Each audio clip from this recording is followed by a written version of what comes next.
ഏതൊരു പ്രതിസന്ധി കാലത്തും കേരളത്തിലെ മന്ത്രിമാരെയും മറ്റ് അംഗങ്ങളെയും ഒക്കെ തന്നെ പ്രതിസന്ധിയിൽ നിർത്തിക്കൊണ്ടാണ് മുഖ്യ നൈസായിട്ട് വിദേശ സന്ദർശനം നടത്താറുള്ളത്. എന്തായാലും ദുബായിലേക്ക് മുഖ്യമന്ത്രി പിണറായി വിജയൻ പോകുന്നുണ്ട്. ഔദ്യോഗികമായിട്ടുള്ള പരിപാടിക്കും അനൌദ്യോഗിക പരിപാടികൾക്കുമായിട്ടാണ് ദുബായ് സന്ദർശനം നടത്തുന്നത് എന്നാണ് വ്യക്തമാകുന്നത്. എന്തായാലും ശബരിമല സ്വർണ്ണക്കൊള്ള വിവാദം അവിടെ പുകഞ്ഞു നടക്കുകയാണ്. അതിനേക്കാൾ വലിയ രീതിയിൽ വെടിക്ക് തീ കൊണ്ട് നടക്കുന്നത് ഇപ്പോൾ രാഹുൽ മാങ്കൂട്ടത്തിലും യുവതിയും ഒക്കെയാണ്, പരാതിക്കാരിയും ഒക്കെയാണ്. എന്തായാലും രാഹുൽ മാങ്കൂട്ടത്തിന്റെ വിഷയം താൻ ദുബായിൽ പോയി വരുന്നതിന് മുന്നേ തന്നെ ക്ലോസ് ചെയ്തിരിക്കണം എന്നുള്ള നിർദ്ദേശം നൽകിക്കൊണ്ടാണ് അത്രേ മുഖ്യമന്ത്രി ദുബായിലേക്ക് പോകുന്നത് എന്നാണ് വ്യക്തമാകുന്നത്. എന്തായാലും രാഹുലിനെ അറസ്റ്റ് ചെയ്യേണ്ടതില്ല എന്ന് കഴിഞ്ഞ ദിവസം പറഞ്ഞെങ്കിൽ ഇന്ന് രാത്രിയോടുകൂടി തന്നെ രാഹുലിനെ അറസ്റ്റ് ചെയ്യാനുള്ള നീക്കം നടക്കുന്നുണ്ടെന്ന വിവരം വരുന്നുണ്ട്. എല്ലാ ജില്ലകളിലും DGPമാരുടെ നേതൃത്വത്തിലുള്ള അന്വേഷണ സംഘം ഇറക്കിയിട്ടുണ്ട്. എന്തായാലും തിരുവനന്തപുരത്ത് കഴിഞ്ഞ ദിവസം രാഹുൽ മാങ്കൂട്ടത്തിൽ എത്തി എന്ന വാദത്തെ തള്ളുകയാണ്. എന്നാൽ 9 തെളിവുകൾ, പരാതിക്കാരിക്കെതിരെയുള്ള 9 തെളിവുകൾ രാഹുൽ മാങ്കൂട്ടത്തിൽ ഡിജിറ്റൽ രേഖകൾ അടക്കം പെൻഡ്രൈവിലാക്കി സീൽഡ് കവറിൽ കോടതിയെ ഏൽപ്പിച്ചിട്ടുണ്ട് എന്നാണ് വ്യക്തമാകുന്നത്. എന്തായാലും സംഭവ വിപുലമായി ഈ ഒരു വിഷയം കത്തിക്കയറുകയാണ്. ഗർഭചിത്രത്തിൽ രാഹുൽ മാങ്കൂട്ടത്തിൽ MLAയെ തളയ്ക്കാൻ പോലീസ് നീങ്ങുകയാണ്. അശാസ്ത്രീയ ഭ്രൂണഹത്യയാണ് നടത്തിയത് എന്നതിന്റെ തെളിവുകൾ പോലീസ് കണ്ടെത്തി. ബലാത്സംഗ കുറ്റം മാങ്കൂട്ടത്തിനെതിരെ ചുമത്തിയിട്ടുണ്ട്. എന്നാൽ ഇത് നിലനിൽക്കുമോ എന്ന സംശയം സജീവമാണ്.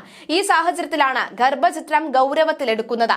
ഈ ആരോപണം മാങ്കൂട്ടത്തലിനെ കുടുക്കുമെന്നാണ് പോലീസിന്റെ നിഗമനം. ഗർഭസ്ഥ ശിശുവിന് 3 മാസത്തെ വളർച്ചയാണ് ഉണ്ടായിരുന്നത്. 7 ആഴ്ച വരെ കഴിക്കാവുന്ന മൈഫ്രിപ്രിസ്റ്റോൾ, മൈസോപ്രോസ്റ്റോൾ എന്നീ മരുന്നുകളാണ് രാഹുലിന്റെ സുഹൃത്ത് ജോബി എത്തിച്ച് നൽകിയത്. ഡോക്ടറുടെ മാർഗനിർദ്ദേശമോ സാന്നിധ്യമോ ഇല്ലാതെ കഴിച്ചാൽ ജീവൻ പോലും അപകടത്തിലാകുന്ന മരുന്നുകളാണ് ഇവ. ട്യൂബൽ പ്രഗ്നൻസി ആണെങ്കിൽ ട്യൂബ് പൊട്ടി മരണം വരെ സംഭവിച്ചേക്കാമെന്ന് ഡോക്ടർ പറഞ്ഞതായും യുവതി മൊഴി നൽകി. ഈ ഡോക്ടറുടെ മൊഴി പോലീസ് എടുത്തു.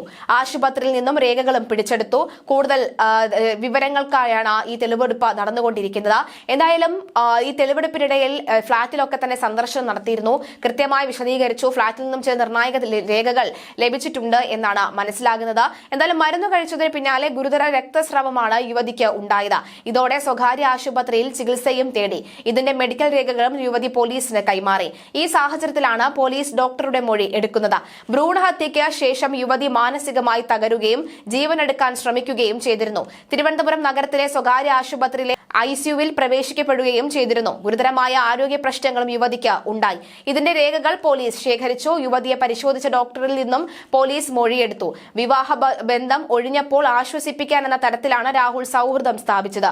ഒന്നിച്ച് ജീവിക്കാമെന്ന് പറഞ്ഞ് പ്രലോഭിപ്പിച്ചുവെന്നും സൗഹൃദം പ്രണയമായപ്പോൾ കൂടുതൽ അടുപ്പമുണ്ടായെന്നും യുവതി പോലീസിന് മൊഴി നൽകി.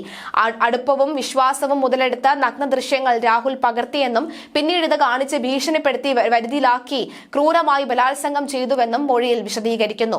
മാങ്കൂട്ടത്തിനെ അറസ്റ്റ് ചെയ്യാൻ എല്ലാ ജില്ലകളിലും അന്വേഷണം നടത്താൻ ക്രമസമാധാന ചുമതലയുള്ള ADGPയുടെ നിർദ്ദേശം വരുന്നുണ്ട്. രാഹുൽ മുൻകൂർ ജാമ്യാപേക്ഷ സമർപ്പിച്ചിരിക്കുന്നത് അറസ്റ്റിന് തടസ്സമല്ലെന്നാണ് പോലീസിന്റെ വാദം. രാഹുൽ മാങ്കൂട്ടത്തിൽ തലസ്ഥാനത്തെത്തി വക്കാലത്തിൽ ഒപ്പിട്ടു എന്ന പ്രചരണം രാഹുലിനെ കണ്ടെത്താനുള്ള നീക്കം വഴിതെറ്റിക്കാനുള്ള ശ്രമമാണെന്ന് പോലീസ് പറയുന്നു. രാഹുൽ വിദേശത്തേക്ക് കടക്കാതിരിക്കാൻ ലുക്കൌട്ട് നോട്ടീസും പുറപ്പെടുവിച്ചിട്ടുണ്ട്. പീഡനം നടന്ന ഫ്ളാറ്റിൽ പരാതിക്കാരിയുമായി എത്തി പോലീസ് മഹസർ രേഖപ്പെടുത്തി. കൂടുതൽ സാക്ഷികളുടെ മൊഴി ഇന്ന് രേഖപ്പെടുത്തും. സീൽഡ് കവറിലായി 9 തെളിവുകളാണ് പരാതിക്കാരിക്ക് എതിരെ രാഹുൽ കോടതിയിൽ നൽകിയത്. ബാഹ്യ പ്രേരണ കൊണ്ടാണ് യുവതി രാഹുലിനെതിരെ പരാതി നൽകിയതെന്നും ഗർഭചിത്രം യുവതി സ്വന്തം ഇഷ്ടപ്രകാരമാണ് നടത്തിയത് എന്നടക്കമുള്ള സ്ഥാപിക്കാനുള്ള തെളിവുകളും രേഖകളുമാണ് നൽകിയത്. ബലാത്സംഗം നടന്നെന്ന് പറയുന്ന കാലത്ത് ഭർത്താവിനൊപ്പമാണ് യുവതി കഴിഞ്ഞിരുന്നത് എന്നതിനുള്ള തെളിവുകളും രാഹുൽ നൽകിയ രേഖകളിലുണ്ടെന്നാണ് വിവരം. വിവാഹബന്ധം ഒഴിഞ്ഞപ്പോൾ രാഹുൽ ആശ്വസിപ്പിക്കാനെത്തിയെന്നാണ് യുവതിയുടെ മൊഴി. ഒരുമിച്ച് ജീവിക്കാമെന്ന് പറഞ്ഞ് പ്രലോഭിപ്പിച്ച് ക്രൂരമായി ബലാത്സംഗം ചെയ്തെന്നാണ് മൊഴി. നഗ്ന ദൃശ്യങ്ങൾ എടുത്ത് ഭീഷണിപ്പെടുത്തി വരുതിയിലാക്കിയെന്നും യുവതി പോലീസിനെ അറിയിച്ചു. ബലാത്സംഗ കേസിൽ ഒളിവിലുള്ള രാഹുൽ മാങ്കൂട്ടത്തിലിനെ അറസ്റ്റ് ചെയ്യാൻ പോലീസ് നീക്കം ആരംഭിച്ചു. മുൻകൂർ ജാമ്യാപേക്ഷ സമർപ്പിച്ചിരിക്കുന്നത് അറസ്റ്റിന് തടസ്സമല്ലെന്നാണ് പോലീസിന്റെ വാദം. അതേസമയം രാഹുൽ മാങ്കൂട്ടത്തിൽ തലസ്ഥാനത്തെത്തി വക്കാലത്തിൽ ഒപ്പിട്ടുവെന്ന പ്രചാരണം പോലീസ് തള്ളുകയാണ്. എല്ലാ ജില്ലകളിലും അന്വേഷണം നടത്താൻ ക്രമസമാധാന ചുമതലയുള്ള ADGP നിർദ്ദേശം നൽകിയിട്ടുണ്ട്.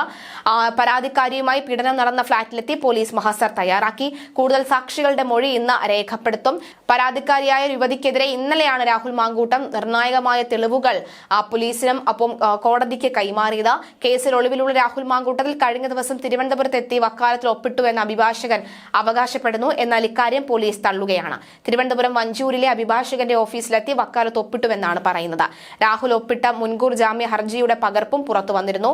പോലീസ് കേസെടുത്തതിന് പിന്നാലെ ഒളിവിലുള്ള രാഹുലിനായി കഴിഞ്ഞ ദിവസങ്ങളിലായി അന്വേഷണം ഊർജിതമാണ്. രാഹുൽ എവിടെയാണെന്ന വിവരം ഇതുവരെ വ്യക്തമായിട്ടില്ല. എല്ലാ ജില്ലകളിലേക്കും അന്വേഷണം വ്യാപിപ്പിച്ച ഉടൻ അറസ്റ്റ് ചെയ്യാനാണ് പോലീസിന്റെ നീക്കം. രാഹുലിനെ പിടികൂടാൻ നേരത്തെ പോലീസ് ലുക്കൌട്ട് സർക്കുലറും പുറത്ത് ഇറക്കിയിരുന്നു. വിദേശത്തേക്ക് കടക്കാതിരിക്കാനാണ് ഈ നീക്കം. എന്തായാലും പ്രതികരണവുമായി ശശി തരൂരും രംഗത്തെത്തിയിട്ടുണ്ട്. രാഹുൽ മാങ്കൂട്ടത്തിനെതിരായ ലൈംഗിക പീഡന കേസിൽ ശശി തരൂർ MP പ്രതികരിച്ചു. ആരോപണങ്ങൾ ഉയരുമ്പോൾ ചിലർ രാജിവെക്കുമെന്നും ചിലർ തുടരുമെന്നും അത് ഓരോരുത്തരുടെയും മനസാക്ഷിയുടെ വിഷയമാണെന്നുമാണ് ശശി തരൂർ വ്യക്തമാക്കിയത്.